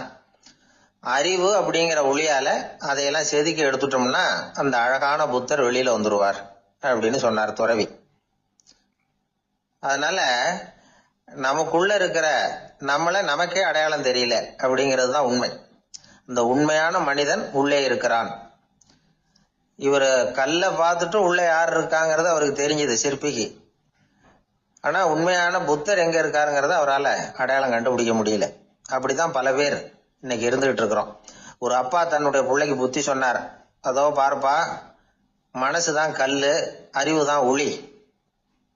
உன்னுடைய மனசுங்கிற கல்ல அறிவுங்கிற ஒளியால செதுக்கி அழகான மனிதனா நீ வெளியில வரணும்னார்.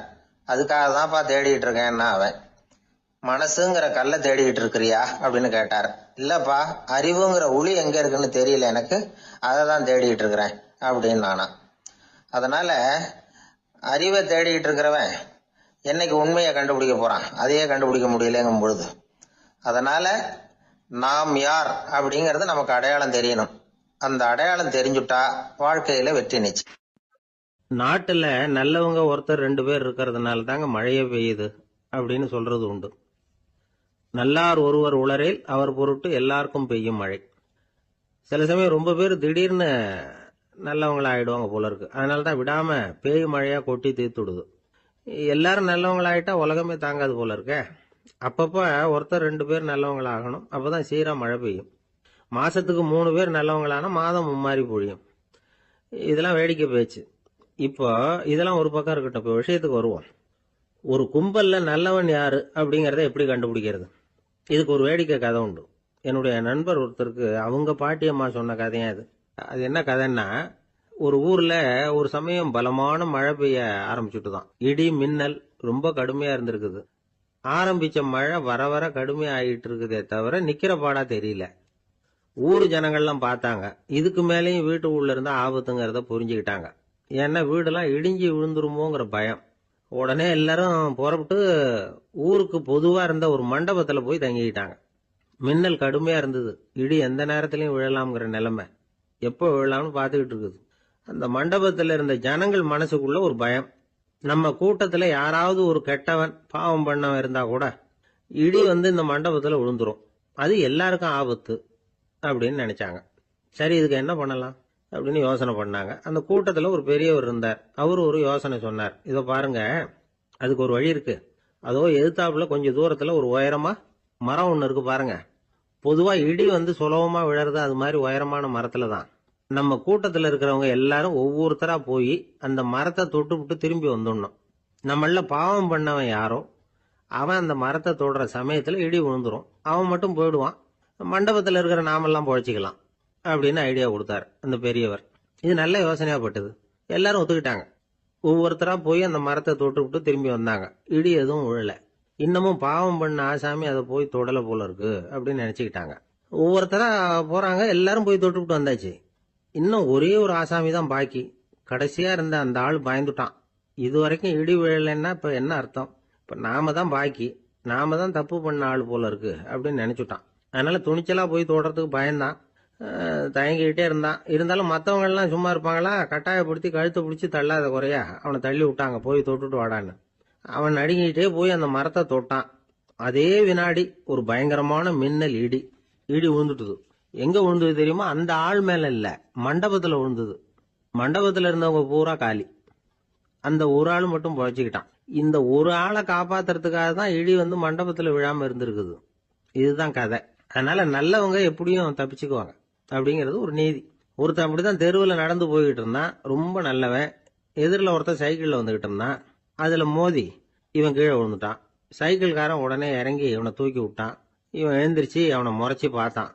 அப்படி பார்க்காதீங்க சார், நீங்க ரொம்ப புண்ணியம் பண்ணியிருக்கீங்க, அதுதான் இப்போ வந்து சைக்கிளில் மோதிக்கிட்டீங்க அப்படின்றான்.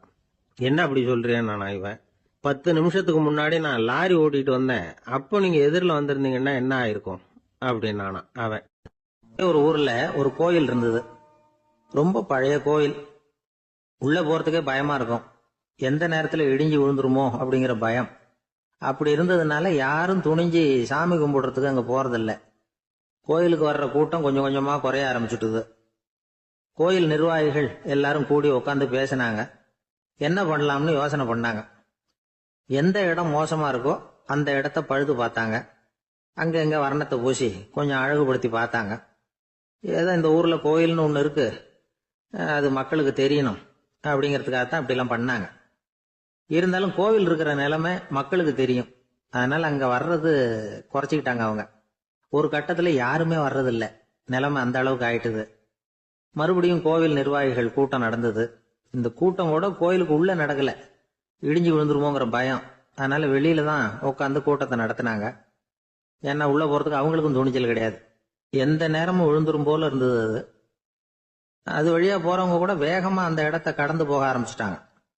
கோவில் நிர்வாகிகள் வெளியில உட்காந்து கூட்டம் போட்டாங்க இல்லையா, அந்த கூட்டத்துல 4 தீர்மானங்களை நிறைவேற்றினாங்க.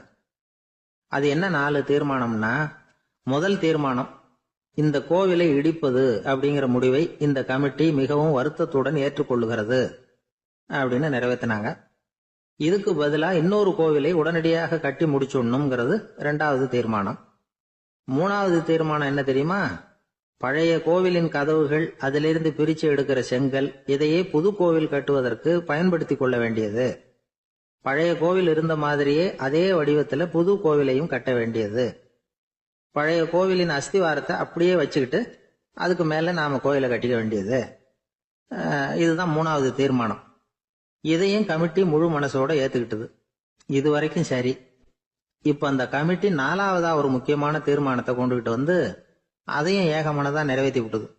அது என்ன தீர்மானம்னா, புதிய கோவில் கட்டி முடிக்கிற வரைக்கும் பழைய கோவிலை இடிக்கிறதில்லை அப்படிங்கிற தீர்மானம். எப்படி இருக்குது பாருங்க இது. பழசை இடிக்காத வரையில அதே இடத்துல புதுசா எப்படி கட்ட முடியும்? பல விஷயங்கள்ல நாம நடந்துகிற முறையும் இப்படிதான் இருக்குதான். வாழ்க்கையில முன்னேறணும்னு ஆசைப்படுவோம். அதே நேரத்துல அந்த முன்னேற்றத்துக்கு எது தடையா இருக்கோ அதை விட்டு விடுறதுக்கும் மனசு வராது. வெளிநாட்டுல ஒரு பெரிய விருந்து நடந்துகிட்டு இருந்துதான். எல்லாரும் மது கோப்பையும் கையுமா அலைஞ்சுகிட்டு இருக்கிறாங்க.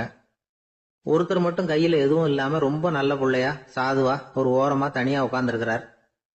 அவர்கிட்ட நெருங்கி வாங்க மது சாப்பிடலாம் அப்படின்னு கூப்பிட்டாங்களாம். என்ன வற்புறுத்தாதீங்க, நான் என் மனசுக்குள்ள உறுதியா தீர்மானம் பண்ணிவிட்டேன் அப்படின்னாராம்.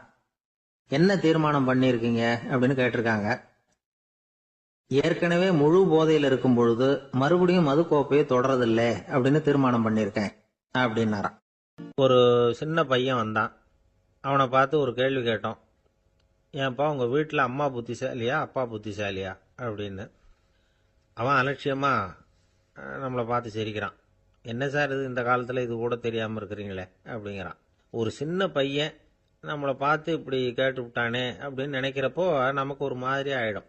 அதுக்கப்புறம்தான் இந்த தாத்தா பாட்டிலாம் சொல்கிற ஒரு கதை ஞாபகத்துக்கு வந்தது. அது என்ன கதை தெரியுமா? ஒரு ஊரில் ஒரு அம்மாவும் பிள்ளையும் இருந்தாங்களாம். அந்த மகனுக்கு திடீர்னு தேசாந்திரம் போய் வரணும்னு ஆசை வந்துட்டுது. ஊராக போய் சுற்றி பார்க்கணுங்கிற ஆசை. அந்த அம்மாவுக்கு இது பிடிக்கல. மகனை பிரிஞ்சு இருக்கிறதுக்கு அவங்க மனசு இடம் கொடுக்கல. வேணாப்பான்னு சொல்லி பார்த்தாங்க, அவன் கேட்கல. திடீர்னு புறப்படவும் செஞ்சுட்டான். சரி, இனிமே அவனை தடுக்க முடியாதுன்னு முடிவு பண்ணிட்டாங்க அந்த அம்மா. இருந்தாலும் புத்திசாலித்தனமாக ஒரு யோசனை பண்ணாங்க. மகனை கிட்டத்தில் கூப்பிட்டாங்க. அவங்ககிட்ட சொன்னாங்க, இதை பாருப்பா, நீ தேசாந்திரம் போகிறதுன்னு தீர்மானம் பண்ணிவிட்ட, அதை நான் தடுக்கலை, போயிட்டு வந்துடும். ஆனால் போகிறதுக்கு முன்னாடி எனக்கு ஒரு வாக்குறுதி கொடுத்துட்டு போ அப்படின்னாங்க. போகிறப்போ ராத்திரியாக இருந்தாலும் பகலாக இருந்தாலும் சரி புளிய மரத்து நிழலில் தான் தங்கணும். திரும்பி வர்றப்போ இரவும் பகலும் நீ வேப்ப மரத்து நிழல்லே தங்கணும் அப்படின்னாங்க. சரி அப்படியே செய்கிறேன்னு சொல்லி வாக்குறுதி கொடுத்தான் பையன். புறப்பட்டு போனான். போகிற வழியில் புளிய மரத்து நிழல்லையே தங்கினான், தூங்கினான். அப்படி போய்கிட்டே இருந்தான். 7வது நாள் அவன் உடம்பு சுகம் இல்லாமல் போயிட்டுது. ரொம்பவும் பலவீனமாயிட்டான். இனிமேல் நடக்க முடியாதுங்கிற நிலைமை வந்துட்டுது. யோசிச்சு பார்த்தான். சரி, இதுக்கு மேலே போக வேண்டாம் அப்படின்னு முடிவு பண்ணிட்டு திரும்பி வர ஆரம்பிச்சிட்டான். திரும்பி வர்றப்போ வழியில் வேப்ப மரத்து நிழலையே தங்கி தங்கி வந்தான். நாளுக்கு நாள் உடம்பு சரியாக வந்துட்டுது. 7வது நாள் வீட்டுக்கு சேர்றான். உடம்பு பழையபடியே கலகலப்பாயிட்டுது. பூர்ண சுகம். தேசாந்திரம் போன பையன் திரும்பி வந்துட்டானே அப்படின்னு அந்த அம்மா ஆச்சரியப்படலை. ஏன்னா அவங்களுக்கு தெரியும் இப்படி ஆகும்னு. பையன் சீக்கிரமாக திரும்பி வரணுங்கிறதுக்காகத்தான் அவங்க அந்த யோசனையை சொன்னாங்க. என்ன விஷயங்கிறதையும் அவங்களே சொன்னாங்க. மகனே, புளிய மரத்து நிழல் உடம்புக்கு உஷ்ணத்தை கொடுக்கும், சீக்க உண்டாக்கும். அதனால் நீ தொடர்ந்து புளிய மரத்து நிழலில் தங்கினாவே நோய்க்கு ஆளாயிட்ட. அதனால் பயணத்தை முடிச்சுக்கிட்டு திரும்பி வரணுங்கிற முடிவுக்கு வந்துட்ட. திரும்பி வர்றப்போ நீ தங்கினது வேப்ப மரத்து நிழல். அது உடம்புக்கு குளிர்ச்சியை தரக்கூடியது, நோயை தீர்க்கக்கூடியது. அதனால் சுகமாக வீட்டுக்கு சேர்ந்துட்ட. உன்னோட தேசாந்திர பயணத்தை தடுக்கிறதுக்காக தான் இப்படி பண்ணினேன் அப்படின்னாங்களாம் அந்த அம்மா. பார்த்தீங்களா அம்மாவோட புத்திசாலித்தனத்தை? அப்பாவாக இருந்தால் இப்படியா பண்ணுவார்? ஒரு அப்பா பையன்கிட்ட 10 ரூபா கொடுத்து இதை எடுத்துக்கிட்டு அடுத்த ஊருக்கு போய் அங்கே இருக்கிற மாமா கிட்ட இதை கொடுத்துட்டு வாடா, வழியில் எங்கேயாவது மரத்தடியில் படுத்து தூங்கி விடாதே அப்படின்னு எச்சரிக்கை பண்ணி அனுப்புனாராம். பையனுக்கு எச்சரிக்கையாக வாழறது எப்படிங்கிறத கற்றுக் கொடுக்கறதுக்காக இப்படி பண்ணார். அவன் பணத்தை வாங்கிட்டு போனான். அப்பா சொன்னதை மறந்துட்டு ஒரு மரத்தடியில் படுத்து தூங்கிட்டான். அவனுக்கு தெரியாமல் அவன் பின்னாடியே போன அப்பா அவன் கையில் இருந்த அந்த 10 ரூபாயை நைஸாக எடுத்துகிட்டு வந்துட்டார். அவன் பையில் தானே வச்சிருந்தான், அது தெரியாமல் எடுத்துகிட்டு வந்துட்டார். அவன் தூங்கிக்கிட்டு இருக்கான். எடுத்துகிட்டு ஒரு மறுபடியும் வீட்டுக்கு வந்துட்டார். பையன் மூழ்கிக்கிட்டு பையை தடவி பார்க்குறான், பணத்தை காணும். அழுதுகிட்டே திரும்பி வந்தான். அப்பா கிட்ட விஷயத்த சொன்னான். அப்பா சிரிச்சுக்கிட்டே சொன்னார், அதுக்கு தான்ப்பா ஆரம்பத்திலேயே எச்சரிக்கை பண்ணினேன், இனிமேலாவது நீ ஜாக்கிரதையாக இருக்கணும் அப்படிங்கிறதுக்காக தான் இப்படி பண்ணினேன். அந்த பணம் எங்கேயும் போயிடல, நான் தான் அதை உனக்கு தெரியாமல் எடுத்து வச்சிருக்கிறேன். இதோ பாரு அப்படின்னு சொல்லிட்டு சைடு பாக்கெட்டில் கையை விட்டா அது ஓட்டையாக இருக்குது. அதை எவனோ ஏற்கனவே கத்திரிச்சு எடுத்துகிட்டு போட்டான். இப்போ அப்பா முகத்தில் அசடு வழிஞ்சுதான். ஒரு அரசனும் அமைச்சரும் ஒரு நாள் ரொம்ப சாவகாசமாக பேசிக்கிட்டு இருந்தாங்களாம். அரசன் அமைச்சரை பார்த்து ஒரு கேள்வி கேட்டிருக்கார். ஏங்க அமைச்சரே, ஆசை இல்லாத ஒரு மனுஷனால இருக்க முடியுமா அப்படின்னு. ஏன் முடியாது, துறவி அப்படிங்கிறவங்கெல்லாம் அப்படிப்பட்டவங்க தானே அப்படின்னாராம் அமைச்சர். அவங்கெல்லாம் உண்மையிலேயே ஆசையை விட்டவங்க தானா அப்படின்னு கேட்டாராம் ராஜா. அப்படி தான் இருக்கணும் அப்படின்னாராம் அமைச்சர். அப்படின்னா ஆசையே இல்லாத ஒரு உண்மையான துறவியை நான் பார்க்கணுமேன்னார். அது என்ன பிரமாதம், அதுக்கு நான் ஏற்பாடு பண்ணுறேன் அப்படின்னு விட்டார் இவர். சொல்லிவிட்டு உடனே புறப்பட்டு போனார். அங்கங்கே தேடினார். அப்புறம் தான் அவருக்கு புரிஞ்சுது உண்மை துறவியை கண்டுபிடிக்கிறது எவ்வளவு கஷ்டமான காரியம்னு. இருந்தாலும் ராஜா கிட்ட சொல்லியாச்சே உண்மை துறவியை காட்டுறேன்னு. இப்போ என்ன பண்ணுறது? ராஜா கிட்ட சொன்னபடி நடக்கலைன்னா அவருக்கு கோபம் வந்துடும். அமைச்சர் ஒரு யோசனை பண்ணார். அவருக்கு ஒரு வழி தெரிஞ்சுது. அதுதான் சரின்னு முடிவு பண்ணார். அதாவது அந்த ஊரில் அவருக்கு தெரிஞ்ச நாடக நடிகர் ஒருத்தர் இருக்கிறார், நல்லா நடிப்பார். அவரை போய் பார்த்தார். இதை பாருப்பா, எனக்காக நீ ஒரு காரியம் செய்யணும்னார். என்னன்னு கேட்டார் அவர். நீ ஒரு துறவி மாதிரி கொஞ்ச நேரத்துக்கு நடிக்கணும். ராஜா உன்னை பார்த்துட்டு போகிற வரைக்கும் நடி, அது போதும். அதுக்காக உனக்கு 10,000 ரூபா தரேன் அப்படின்னார். அவர் எந்த காலத்தில் இவ்வளவு பணத்தை மொத்தமாக பார்த்துருக்கார். அதனால் உடனே சரின்னு ஒத்துக்கிட்டார். அமைச்சர் அரண்மனைக்கு திரும்பி வந்தார். என்ன அமைச்சரே, இன்னுமா ஒரு உண்மையான துறவி கிடைக்கலன்னார். உண்மையான துறவி ஒருத்தரை இப்போ தான் கொஞ்ச நேரத்துக்கு முன்னாடி பார்த்து பேசிவிட்டு வர்றேன்.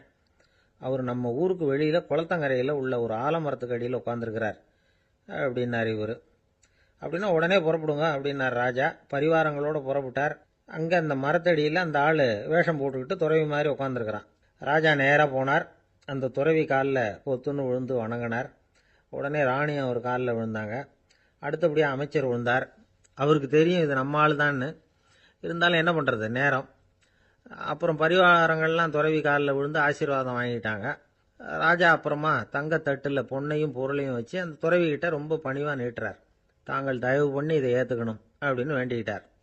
அந்த துறவி பற்றில்லாமல் அதை பார்த்தார். எல்லாத்தையும் திறந்துட்ட எனக்கு இதெல்லாம் எதுக்காக அப்படின்னு சொல்லி அதை மறுத்துட்டாராம். ஆஹா, உண்மையான துறவியை பார்த்துட்டோம் அப்படிங்கிற ஆனந்தம் அரசருக்கு. ரொம்ப நிம்மதியாக திருப்தியாக திரும்பி வந்தார் அரண்மனைக்கு. அதுக்கப்புறம் அமைச்சர் யாருக்கும் தெரியாமல் அந்த துறவிகிட்ட ஓடினார். சொன்ன பிரகாரம் பணத்தை நீட்டினார். இந்தப்பா, நான் உங்ககிட்ட சொன்னபடி 10,000 ரூபா பணம் எடுத்துக்கோ. அப்படின்னார். அந்த ஆள் ராஜா கிட்ட சொன்னது மாதிரியே எல்லாத்தையும் திறந்துட்ட எனக்கு இதெல்லாம் எதுக்காக வேணாம் அப்படின்னு விட்டாராம். நடித்த வரைக்கும் போதும்ப்பா, இனிமேல் இந்த நாடக வசனம்லாம் வேணாம், வேஷத்தை கலைச்சிரு, பணத்தை வாங்கிக்கோன்னார். இல்லைங்க, இது வேஷம் இல்லை, இது வசனமும் இல்லை, இது உண்மை. கொஞ்ச நேரம் துறவி மாதிரி நடித்ததுக்கே இந்த தேசத்து ராஜா ராணி அமைச்சர் பரிவாரங்கள் எல்லாம் என் காலில் விழுந்து வணங்குறாங்க. அப்படின்னா உண்மையான துறவியாக இருக்கிறது எவ்வளவு பெருமையான விஷயம். நான் உண்மையான துறவியாக ஆக போகிறேன், அப்படி முடிவும் பண்ணிட்டேன் அப்படின்னார் அந்த நடிகர். வேஷம் கூட எப்படிப்பட்ட விளைவுகளை உண்டு பண்ணுது பார்த்தீங்களா. நம்மால் ஒருத்தன் ரொம்ப வசதியாக தான் இருந்தான், ஒரு நாள் அவன் சொத்து பூரா திருட்டு போட்டுது. அதுக்கப்புறம் இவன் துறவி மாதிரி ஆயிட்டான், ஊர் ஊராக சுற்றினான், ஒரு குருநாதரை தேடி கண்டுபிடிச்சான், அவர்கிட்ட சீடனாக சேர்ந்துக்கிட்டான். அவனை பார்த்து ஒருத்தர் கேட்டார், நீ உண்மையான சீடன் தானான்னு. இல்லைங்க, சீடன் மாதிரி நடிச்சுக்கிட்டு இருக்கிறேன் அப்படின்னா. அது குரு துரோகம் இல்லையா அப்படின்னு கேட்டார் அவர். இல்லைங்க, நான் பண்ணது குரு துரோகம் இல்லை, என் குரு பண்ணது தான் துரோகம். என்னுடைய பணத்தை கொள்ளையடிச்சது இவர் தான், அதை எங்கே வச்சிருக்காருன்னு கண்டுபிடிக்கிறதுக்காக தான் இவர்கிட்ட வந்து சீடனாக சேர்ந்துருக்கிறேன் அப்படின்னா. ஒரு ஆள் இருந்தான், நிறைய பணம் சம்பாதிச்சான், ஆனால் செலவு பண்ண மனசு வரல, கருமி. அவன் என்ன பண்ணா, சேர்த்த பணம் பூராவையும் ஒரு மரத்தடியில் புதைச்சி வச்சுருந்தான். வாரத்துக்கு ஒரு தடவை அந்த மரத்தடிக்கு வருவான், புதைச்ச இடத்த ஆவலோடு பார்த்துக்கிட்டு இருப்பான், அதுக்கப்புறம் போயிடுவான். அவ்வளவுதான். ஒரு நாள் ஒரு திருடன் வந்தான், இவன் புதைச்சி வச்சிருந்ததெல்லாம் எடுத்துகிட்டு போட்டான். இது தெரிஞ்சு போச்சு. அந்த கருமி புலம்ப ஆரம்பிச்சிட்டான். இவன் புலம்பலை கேட்டதும் அக்கம் பக்கத்தில் இருந்தவங்கெல்லாம் ஓடி வந்தாங்க. என்ன விஷயம்னு விசாரிச்சாங்க. இவன் சொன்னான். ஒரு பெரியவர் கேட்டார், ஏப்பா வாரம் வந்து இந்த இடத்த பார்க்கறதாக சொன்னியே, எப்போவாவது இதில் இருக்கிற பணத்தை எடுத்து செலவு பண்ணியிருக்கியா அப்படின்னு கேட்டார். நான் அப்பப்போ வந்து அதை பார்க்கறது தான் வழக்கம், அதை தொட்டதே இல்லைன்னு அவன். சரி, அப்படின்னா இப்போவும் நீ அதே மாதிரி வாரம் ஒரு தடவை வந்து இந்த இடத்த பார்த்துட்டு போகலாமே அப்படின்னாராம் அந்த பெரியவர். அதுவும் சரிதானே, எவ்வளவு காலமானாலும் அவன் அந்த பணத்தை எடுத்து செலவு பண்ண போறதில்ல. அப்படி இருக்கிறப்ப உள்ளே பணம் இருந்தாலும் ஒன்று தான், இல்லாமல் போனாலும் ஒன்று தான். இதிலிருந்து என்ன புரியுதுன்னா, ஒருத்தர்கிட்ட இருக்கிற பணத்தை கொண்டு அவர் பணக்காரரா ஏழையா அப்படின்னு முடிவு செய்கிறது சரியில்லை. அந்த செல்வத்தை அனுபவிக்கிற திறன், பயன்படுத்துகிற திறன், அதை வச்சு தான் அவர் ஏழையா பணக்காரரா அப்படிங்கிறத நிர்ணயம் பண்ணணும். அதுதான் சரி. செலவு பண்ண தெரியாதவன் சேகரம் பண்ணிகிட்டே இருக்கிறதுனால என்ன பிரயோஜனம்? தலைமுடியே இல்லாதவன் தாராளமாக சீப்புகளை வாங்கி சேகரம் பண்ணுறது மாதிரி தானே இது. சில சமயம் செலவு பண்ண நாம் தயாராக இருந்தால் கூட அந்த செல்வம் நமக்கு பயன்படுறதில்ல. அரேபியாவில் ஒரு நகை வியாபாரி விலை உயர்ந்த முத்துக்களை எல்லாம் அவர் வச்சு வியாபாரம் பண்ணிட்டு இருந்தார். அவர் ஒரு சமயம் ஒரு பாலைவனம் வழியாக போயிட்டு இருக்கிறார் ஒட்டகத்தில். அப்போ திடீர்னு கடுமையான புயல் வீச ஆரம்பிச்சுட்டுது. திசை தவறி இவர் எங்கேயோ வந்துட்டார். கூட வந்தவங்களையும் காணலை, எங்கே போனாங்களோ தெரியல. இவர் ரொம்ப பயந்து போய் அங்கேயும் எங்கேயுமா அலைஞ்சு திரியிறார். வழியே தெரியல, பசி கடுமையாயிட்டுது. ஒட்டகத்து முதுகில் ஒரு மூட்டை இருந்தது, அதை பிரித்து பார்த்தார். உள்ளே ஏதாவது இருக்கான்னு தேடி பார்க்குறார். அது வரைக்கும் கண்ணில் தட்டுப்படாத அபூர்வமான ஒரு பை கண்ணில் பட்டுது. ஆஹா, அதில் ஏதாவது சாப்பிட்றதுக்கு இருக்கும் அப்படின்னு நினச்சி ஆவலாக அதை பிரித்து பார்க்குறார். அந்த பையில் விலை உயர்ந்த முத்துக்கள் நிறைய இருந்துதான். அப்போ தான் அவர் நினச்சாராம், விலை உயர்ந்த முத்துக்கள் கூட சாப்பிட்றதுக்கு உணவாக முடியாது அப்படிங்கிறத புரிஞ்சுக்கிட்டாராம். எந்த நேரத்தில் எது நமக்கு தேவையோ அது நமக்கு தாராளமாக கிடைக்கணும். அப்படி அது கிடைக்கிறதுக்கு நம்மகிட்ட இருக்கிற செல்வம் பயன்படணும். அது நமக்கும் பயன்படலாம், நம்ம மூலமாக அடுத்தவங்களுக்கும் பயன்படலாம். அதுதான் செல்வத்தின் பயன். ஒரு மரத்தடியில் ஒருத்தன் உட்காந்து அழுதுகிட்டு இருந்தான். அந்த பக்கமாக வந்த இன்னொருத்தன் ஏப்பா அழுதுகிட்டு இருக்கிறேன்னு கேட்டான். இந்த இடத்துல தான் பூமிக்கு அடியில் பணம் இருக்குது, புதைச்ச இடம் தெரியல, அதான் அழறேன் அப்படின்னா. நல்லா ஞாபகப்படுத்தி பாரு, எந்த இடத்துல புதைச்ச அப்படின்னு கேட்டான் இவன். அது எப்படி எனக்கு தெரியும், புதைச்சி வச்சிருக்கிறவன் நான் இல்லையே, எங்கள் எதிர்த்த வீட்டுக்காரன் அப்படின்னானா இவன். அந்த ஆள் என்னை கண்ணாப்புண்ணான்னு திட்டிவிட்டான் சார், அதை நினச்சா எனக்கு ரொம்ப வருத்தமாக இருக்குது அப்படின்னு சொல்லி கவலைப்பட்டார் ஒருத்தர். இதில் கவலைப்படுறதுக்கு என்ன இருக்குது அப்படின்னார் ஒரு பெரியவர். அவர் ஒரு மகான். என்ன சார் இப்படி சொல்கிறீங்க, ஒருத்தர் நம்ம பார்த்து திட்டுனா வருத்தமாக இருக்காதா அப்படின்னார். அது எப்படி வருத்தமாக இருக்கும், திட்டுறதுங்கிறது என்ன, அது வெறும் சத்தம் தானே அப்படின்னார் அந்த பெரியவர். நம்ம ஆளுக்கு தலையை பிச்சுக்கலாம் போல இருந்தது. இருக்காது அப்படின்னா நமக்கு அப்படி தானே தோணுது. அந்த பெரியவர் சொல்றது ரொம்ப பெரிய விஷயம். அதை நாம புரிஞ்சிக்க முயற்சி பண்ணலாம்னா நடைமுறை வாழ்க்கைக்கே அது ஒத்து வர்றது மாதிரி தெரிய மாட்டேங்குது. இருந்தாலும் அந்த பெரியவர் அதுக்கு என்னதான் விளக்கம் கொடுக்குறாருன்னு பார்ப்போமே. ஒரு ரயில் போயிட்டு இருக்கு. அதுல ஒரு சாது போயிட்டு இருக்கார். அந்த ரயில் அவர் ஹரித்வாரம் போயிட்டு இருக்கார். அவரு ரயில்ல ஏகப்பட்ட கூட்டம். நம்ம ஊர் ரயில் கேட்கவா வேணும்? டிக்கெட் வாங்கிட்டு கொஞ்சம் பேர், வாங்காத கொஞ்சம் பேர். அது என்னத்துக்கு அனாவசியமா டிக்கெட் அப்படிங்கிற நினைப்புல பாதி பேர். இந்த கூட்டத்துக்கு மத்தியில அந்த சாதுவும் போயிட்டு இருக்கிறார். உட்கார்றதுக்காக இருந்த இடத்துல ஒரு ஆள் படுத்திருக்கிறான். கொஞ்சம் முரட்டு ஆசாமி.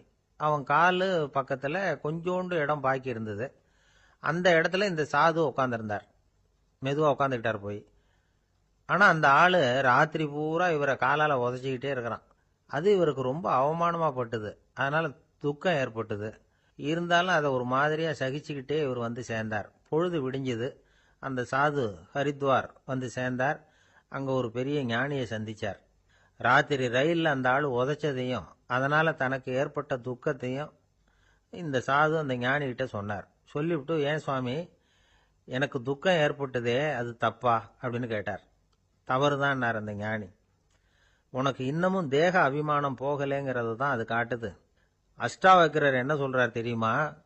உண்மையான ஞானி யாராவது தன்னை வந்தனை செய்தால் அதற்காக சந்தோஷப்பட மாட்டார், யாராவது நிந்தனை செய்தால் அதற்காக வருத்தப்பட மாட்டார் அப்படின்னு சொல்றார். நிந்தனைங்கிறது ஒரு ஒலி தான். தேகாபிமானம் இருக்கிற வரைக்கும் இந்த ஒலி நம்மளை வேதனைப்படுத்தும்.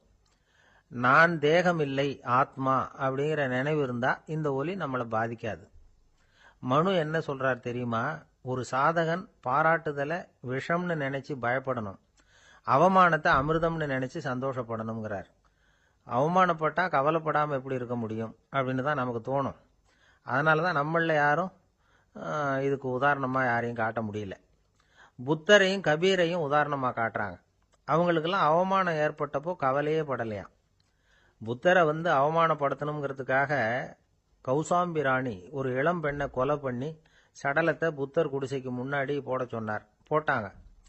புத்தர் தான் அந்த பொண்ணை கெடுத்து கொலை பண்ணி விட்டாருன்னு எல்லாரும் நினைச்சாங்க. ஆனா புத்தர் இதை பத்தி கவலையே படல. அப்புறமா உண்மை தெரிஞ்சதும் புத்தர் புகழ் இன்னும் அதிகமாயிட்டுது. ஒரு பெரிய சபையில ஒரு மோசமான பொண்ணு நுழைஞ்சி தனக்கும் கபீருக்கும் சம்பந்தம் உண்டுன்னு சொன்னா கபீர் கவலைப்படல. அவங்க மாதிரியெல்லாம் நாமளும் இருக்க கத்துக்கணும்.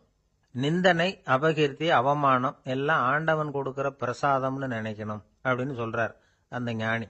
இதை கேட்ட இந்த காலத்து ஆசாமி ஒருத்தர், நான் கூட அப்படிதான் சார், யாராவது அவமானப்படுத்தினா கவலைப்பட மாட்டேன்.